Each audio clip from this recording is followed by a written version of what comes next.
Daily معلومات channel کے معزز دوستوں، میں ہوں این علی۔ تمام دیکھنے اور سننے والوں السلام علیکم۔ ناظرین، ترکی نے 2 سال میں چاند پر مشن بھیجنے و خلا میں اسٹیشن بنانے کا اعلان کیا ہے۔ تفصیلات سے پہلے تمام نئے دیکھنے اور سننے والوں سے گزارش ہے کہ چینل کو ضرور سبسکرائب کریں اور تمام عزیزین سے التجا ہے کہ ویڈیو کو لائک اور شیئر کرتے ہوئے کمنٹ بھی کریں۔ معزز دوستوں، اہم ترین اسلامی ملک ترکی نے اعلان کیا ہے کہ ان کا پہلا چاند مشن 2023 تک چاند پر اترے گا، جبکہ آئندہ 10 سال کے دوران نہ صرف خلا میں مشن بھیجے جائیں گے بلکہ خلا میں اسٹیشن کا قیام بھی عمل میں لایا جائے گا۔ ترکی نے چاند پر مشن بھیجنے اور خلائی تحقیقات کے پروگرام کو بڑھانے کا اعلان ایک ایسے وقت میں کیا ہے جبکہ پہلے عرب اور اسلامی ملک متحدہ عرب امارات کا تحقیقاتی مشن مریخ پر 9 فروری کو پہنچا۔ UAE کی جانب سے تاریخ رقم کی جانے کے بعد 10 فروری کو ترک صدر رجب طیب ایردوان نے ایک تقریب سے خطاب کے دوران ترکی میں جمہوریت کے 100 سال مکمل ہونے پر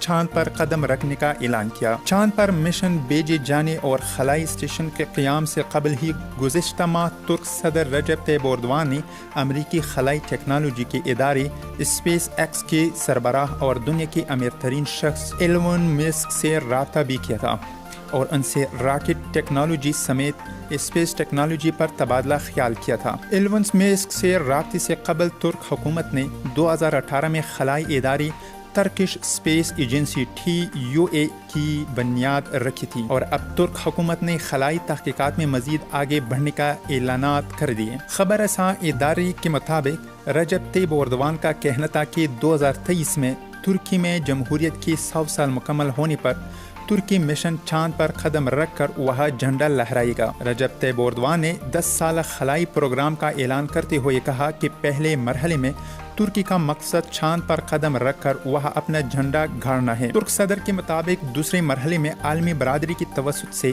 خلائی تحقیق میں پیش رفت کے لیے اپنا مشن خلا میں بھیجا جائے گا۔ انہوں نے بتایا کہ خلائی تحقیقات کے اگلے مرحلے میں خلا میں اسٹیشن کا قیام عمل میں لانا بھی ہے اور ترکی خلائی تحقیقات میں نام بنا کر ایک بار پھر دنیا میں اپنا مقام حاصل کرنا چاہتا ہے۔ رجب طیب ایردوان کے مطابق خلائی پروگرام سے ترکی کے افراد کو عالمی ممالک کے خلائی منصوبوں میں کام کرنے کے مواقع ملیں گے اور ہم زمین میں رہتے ہوئے آسمانوں کا ٹھکانہ بنائیں گے۔ ترک صدر نے اس عزم کا اعادہ بھی کیا کہ ترکی سیٹلائٹ ٹیکنالوجی میں ایک عالمی سطح کا برانڈ بنانے کے لیے بھی پرعزم ہے اور اگلے 10 سال میں خلائی تحقیقات میں ترکی نمایاں کامیابیاں حاصل کرے گا۔ خیال رہے کہ ترکی نے حال ہی میں اپنا ایک سیٹلائٹ بھی تحقیقات کے لیے خلا میں بھیجا تھا اور حکومت نے قومی خلائی تحقیقاتی ادارے کے تحت دیگر منصوبے بھی شروع کر رکھے ہیں۔ جمہوریت ترکی کا قیام جنگ عظیم اول میں سلطنت عثمانیہ کے بکھرنے کے بعد 1923 میں عمل میں آیا تھا اور 2 سال بعد 2023 میں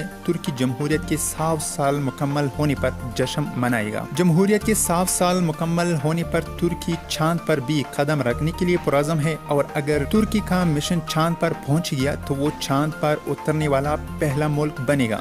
اس وقت تک کسی بھی اسلامی ملک نے چاند پر کوئی مشن نہیں بھیجا، تاہم UAE اور پاکستان مستقبل میں چاند پر بھی مشن بھیجنے کا ارادہ رکھتے ہیں۔ پاکستان نے گزشتہ برس ہی اعلان کیا تھا کہ 2022 تک پہلے انسان بردار مشن کو چین کی مدد سے خلا میں بھیجا جائے گا۔ یہاں یہ بات بھی قابل ذکر ہے کہ پاکستان واحد اسلامی ملک ہے جس کے پاس ایٹمی قوت کا اعزاز حاصل ہے، تاہم تاحال پاکستان خلائی سائنس میں کوئی ماری کا پار نہیں کر سکا۔